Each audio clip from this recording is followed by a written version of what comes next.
Hello everyone, fundamental electronics के आज हम लोग एक electronics devices half wave rectifier के बारे में बात करेंगे।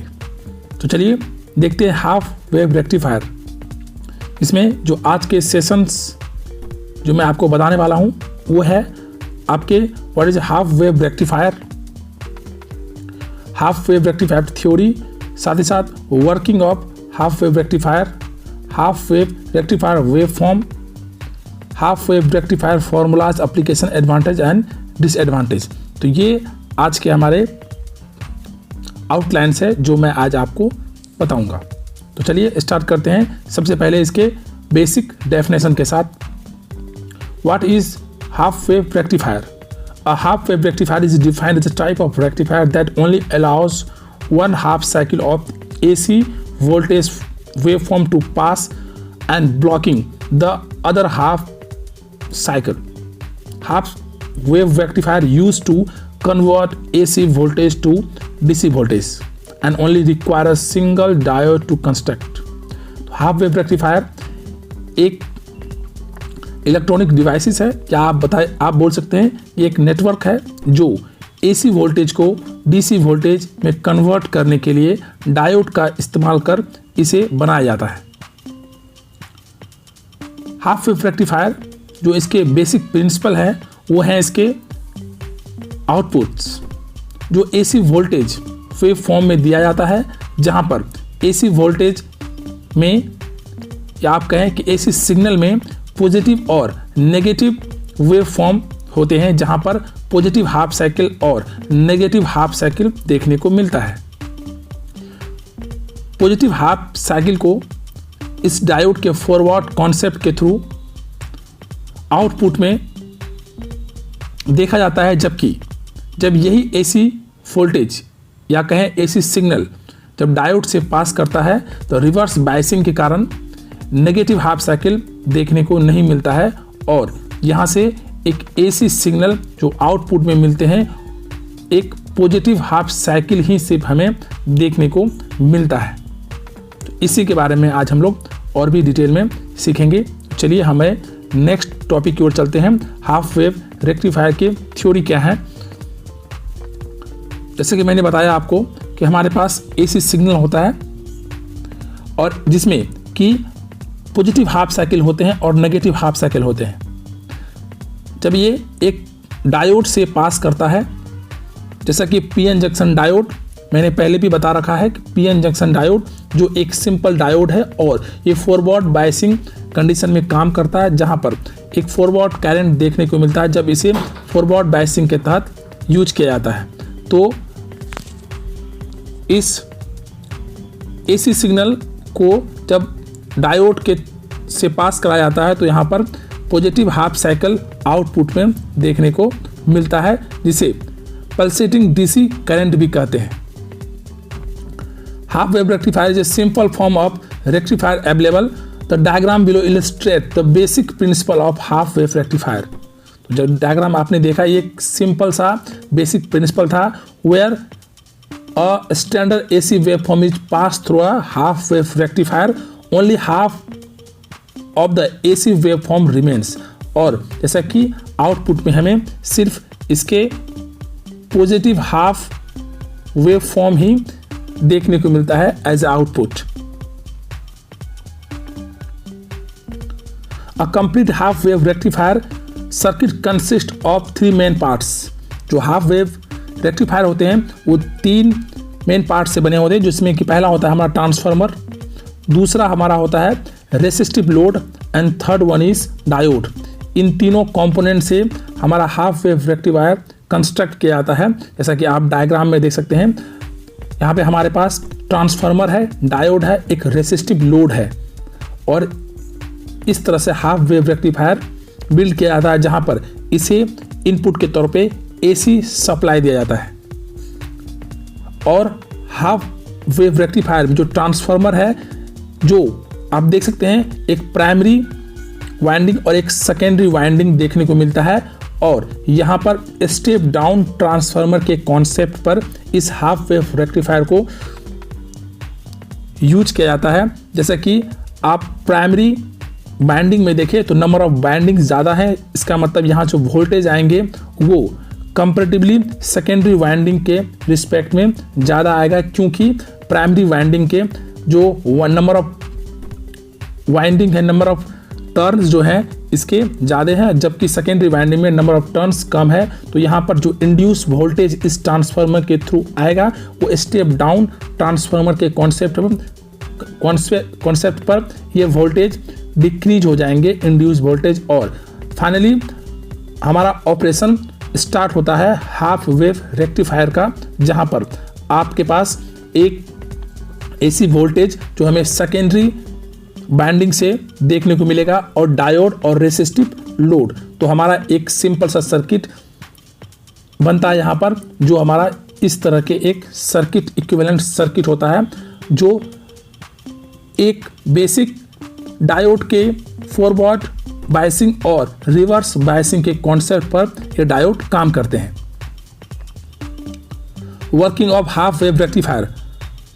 Number 1, a high AC voltage is applied to the primary side of a step down transformer.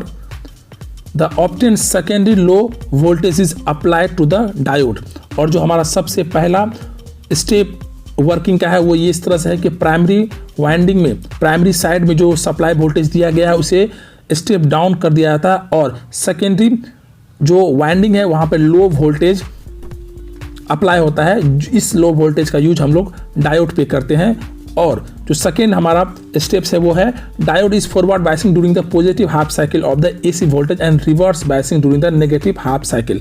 यदि एसी वोल्टेज हमारा सप्लाई होता है डायोड की ओर, यदि हमारे पास ये एसी वोल्टेज है तो एक पॉजिटिव हाफ एक नेगेटिव हाफ, यदि पॉजिटिव टर्मिनल को डायोड की ओर पॉजिटिव सिग्नल जाता है तो ये डायोड जो पॉजिटिव और नेगेटिव टर्मिनल होते हैं जिस डायोड में, और ये पॉजिटिव टर्मिनल जब पॉजिटिव सिग्नल पॉजिटिव पोलैरिटी के साथ कनेक्ट होता है तो ये फॉरवर्ड बायसिंग का कंडीशन देखा जाता है। जबकि यदि negative terminal negative half cycle जब डायोड के पॉजिटिव टर्मिनल से कनेक्ट होता है तो वो रिवर्स बायसिंग का केस होता है। तो फॉरवर्ड बायसिंग में पॉजिटिव या कहें पॉजिटिव पोलैरिटी जो एसी सिग्नल के हैं, पॉजिटिव हाफ साइकिल है जो वो डायोड के पॉजिटिव से जब कनेक्ट करेंगे तो वो फॉरवर्ड बायसिंग का कंडीशन होगा, जहां पर करंट देखने को मिलता है। जबकि रिवर्स बायसिंग का केस जब डायोड में होता है तो वहां पे किसी भी तरह का कोई करंट देखने को नहीं मिलता है। अब final output voltage waveform is shown in the figure below. जैसा कि आप इस फिगर में देख सकते हैं कि हमारे पास पॉजिटिव टर्मिनल थे और नेगेटिव टर्मिनल थे। जब ये सिग्नल हमारे डायोड्स में पास करते हैं, यदि ये पॉजिटिव हाफ साइकिल जब इस डायोड से कनेक्ट होता है तो पॉजिटिव पोलैरिटी और पॉजिटिव टर्मिनल डायोड्स के जब दोनों कनेक्ट होंगे तो फॉरवर्ड बायसिंग का केस बनेगा, और इस केस में करंट फ्लो होगा जो कि हमारे लोड पे जाएगा और एक आउटपुट वोल्टेज मिलेगा। और ये जो आउटपुट वोल्टेज मिलेगा इसमें सिर्फ पॉजिटिव हाफ साइकिल ही हमें देखने को मिलेगा। जब यदि पोलैरिटी चेंज होता है, यदि एसी सिग्नल नेगेटिव फॉर्म में आएंगे और जब नेगेटिव पोलैरिटी डायोड के पॉजिटिव टर्मिनल के साथ कनेक्ट होगा तो यहाँ पर एक रिवर्स बायसिंग का केस देखने को मिलेगा। और जब रिवर्स बायसिंग का केस देखने को मिलेगा, यहाँ पर ये जो डायोड है एक ओपन सर्किट की तरह काम करेगा, जहाँ पर किसी भी तरह के कोई भी करंट देखने को नहीं मिलेगा, और यहाँ से नेगेटिव हाफ साइकिल एलिमिनेट हो जाता है और हमें सिर्फ आउटपुट में पल्सेटिंग डीसी आउटपुट जो मिलेंगे वहाँ पर सिर्फ पॉजिटिव हाफ साइकिल ही वेव फॉर्म में देखने को मिलता है। For better understanding, let us simply the half wave circuit by the replacing the secondary transformer coil with a voltage source as shown। जैसा कि आप देख सकते हैं ये हमारे पास डायोड लगा है और साथ ही साथ एसी वोल्टेज है हमारे पास, जो एसी सिग्नल है जहां पॉजिटिव टर्मिनल और नेगेटिव टर्मिनल है। जब पॉजिटिव टर्मिनल को डायोड के पॉजिटिव टर्मिनल से कनेक्ट किया गया है तो ये फॉरवर्ड बायसिंग में आएंगे जो कि शॉर्ट सर्किट होंगे। एक सिंपल वायर की तरह ये डायोड काम करेगा। जब ये फॉरवर्ड बायसिंग कंडीशन में आते हैं तो ये एक सिंपल वायर की तरह काम करेगा और हमें यहाँ पर इजीली करंट देखने को मिलेगा और आउटपुट पर हमें आउटपुट वोल्टेज भी देखने को मिलेगा, क्योंकि ये फॉरवर्ड बायसिंग का कंडीशन था। यदि इसी सिमिलर फैशन में बात करें, यदि रिवर्स बायसिंग, ये पॉजिटिव टर्मिनल हमारा डायोड का एक नेगेटिव टर्मिनल, साथ ही साथ यदि वोल्टेज के नेगेटिव टर्मिनल को डायोड के पॉजिटिव टर्मिनल के साथ कनेक्ट करते हैं, मतलब क्या, जो हमारे इनपुट सिग्नल थे उसके जो नेगेटिव हाफ साइकिल थे, यदि उसे डायोड के पॉजिटिव टर्मिनल के साथ कनेक्ट किया जाएगा तो ये रिवर्स बायसिंग कंडीशन में आएगा और यहाँ डायोड एक ओपन सर्किट की तरह काम करेगा। पूरा सर्किट एक ओपन सर्किट की तरह काम करेगा, जहाँ किसी भी तरह की कोई करंट देखने को नहीं मिलेगा और इसलिए हमें आउटपुट में सिर्फ पॉजिटिव हाफ साइकिल ही देखने को मिलता है। तो ये वेव फॉर्म आप देख सकते हैं, बहुत ही इजी वेव फॉर्म आप देख सकते हैं, जैसा कि मैंने एक्सप्लेन किया कि हमारे पास सिर्फ पॉजिटिव हाफ साइकिल ही आउटपुट में देखने को मिलेंगे और negative half cycle completely eliminate कर दिए जाते हैं हाफ वेव रेक्टिफायर के through. Half wave rectifier formulas, सबसे पहले बात आती है रिपल फैक्टर की। तो रिपल फैक्टर एक फैक्टर होते हैं जहां पर यदि एसी सिग्नल को डीसी में कन्वर्ट किया जाता है तो ये कंप्लीट कन्वर्जन नहीं होता है, जहां पर एसी के कुछ कंपोनेंट आउटपुट में देखने को मिलते हैं, जिसे बोलते हैं हम लोग रिपल बोलते हैं। तो ripple is the unwanted AC component remaining when converting the AC voltage waveform into the DC waveform. तो यहाँ इसी बात को बताया गया है कि जब ये कन्वर्जन होता है एसी से डीसी में, तो डीसी आउटपुट जो होते हैं हमारे डीसी वेवफॉर्म, उसमें कुछ ना कुछ एसी के कंपोनेंट देखने को मिलते हैं, जिसे रिपल फैक्टर कहते हैं। इसे यदि कैलकुलेट किया जाता है तो उसके एक सिंपल फॉर्मूला होता है, इस फॉर्मूला को आप देख सकते हैं। फॉर्मूला फॉर रिपल फैक्टर वो होता है हमारा gamma equal to root under V R M S by D V D C whole square minus 1। यहाँ से आप कैलकुलेट कर सकते हैं रिपल फैक्टर, जिसका यदि करंट के टर्म में बात करें तो करंट के टर्म में I square R M S minus I square D C by D C, जिसका वैल्यू होता है 1.21। तो रिपल फैक्टर के जो वैल्यू होते हैं हाफ वेव रेक्टिफायर के लिए वो होते हैं 1.21। और इफिशियंसी की बात करें तो efficiency of half wave rectifier is it is a nothing but output by input. It is a ratio of DC output and AC input signal. तो efficiency eta equal to power at output side means power DC power by input at input terminal, which is a power AC power, that is a whole ratio. This is a ratio. Efficiency is nothing but the ratio of DC output by input AC power. तो ये efficiency होते हैं half wave rectifier के, इसका value 40.6% के around होता है। जब इसी में DC करंट को कैलकुलेट करने का होता है तो ये फॉर्मूला होता है 1/2 पाई integration 0 to pi I am sine omega T, और इसके जो वैल्यू होते हैं वो होते हैं I am by pi. I am एक मैक्सिमम एम्पलीट्यूड है करंट का, जिसे पाई से डिवाइड करने पर हमें डीसी करंट देखने को मिलता है। यदि वोल्टेज की बात करें, यदि वी डीसी की बात करें तो यहाँ भी यही होता है वी एम बाय पाई। तो हमें डीसी करंट और डीसी वोल्टेज दोनों मिल सकता है यदि हम उसके पीक वैल्यू को पाई से डिवाइड करते हैं। तो RMS value peak value by 2। RMS यदि RMS करंट की बात करें तो वो पीक वैल्यू का हाफ होता है। Peak inverse voltage of half wave rectifier. Peak inverse voltage is the maximum voltage that diode can withstand during the reverse biasing condition. तो पीक रिवर्स वोल्टेज एक ऐसा वोल्टेज है, एक ऐसा लिमिटेशन है वोल्टेज का, जहां तक डायोड इस वोल्टेज को टोलरेट कर पाता है, और इसके बाद इस PIV पीक इनवर्स वोल्टेज के बाद कोई वोल्टेज यदि हम देंगे इस हाफ वेव रेक्टिफायर में तो यहाँ पर डायोड कंप्लीटली डिस्ट्रॉय हो जाएगा। एक तरह से कह सकते हैं कि PIV एक थ्रेशोल्ड वोल्टेज है हाफ वेव रेक्टिफायर के लिए, जिसके बाद डायोड काम नहीं करेगा, वो पूरी तरह से डिस्ट्रॉय हो जाएगा। फॉर्म फैक्टर की बात करें तो फॉर्म फैक्टर का एक फॉर्मूला होता है जिसे RMS value by average value के से बता सकते हैं और इसका वैल्यू होता है 1.57।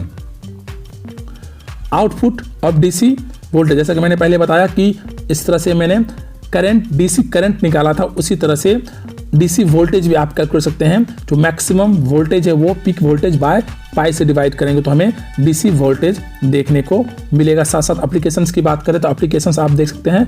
Half wave rectifier is not commonly use as a full wave rectifier despite this they still have some uses. जैसे कि नंबर 1 बोले तो इसमें आप देख सकते हैं कि रेक्टिफिकेशन में इसे यूज किया जाता है, सिग्नल डीमॉड्यूलेशन में इसे यूज करते हैं, साथ ही साथ सिग्नल पिक एप्लीकेशन में इसे यूज किया जाता है। एडवांटेज के तौर पर बात करें तो ये एक सिंपल से हाफ रेक्टिफायर एक कंपोनेंट्स होते हैं और यहाँ पर नंबर ऑफ कंपोनेंट्स बहुत ही कम होते हैं और ये सस्ता होता है, cheaper up front the cost.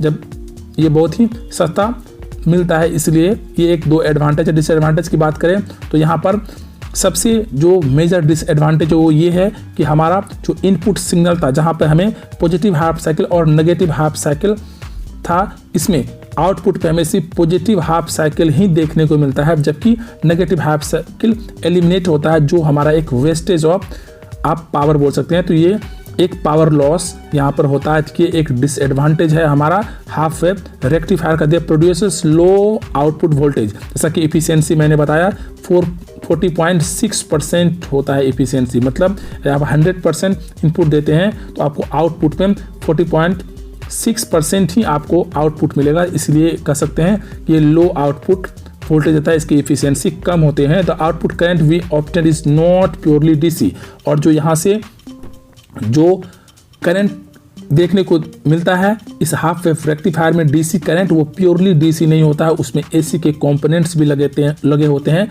कुछ न कुछ रिमेनिंग रह जाते हैं एसी कंपोनेंट, जिसे हम लोग रिपल फैक्टर कहते हैं।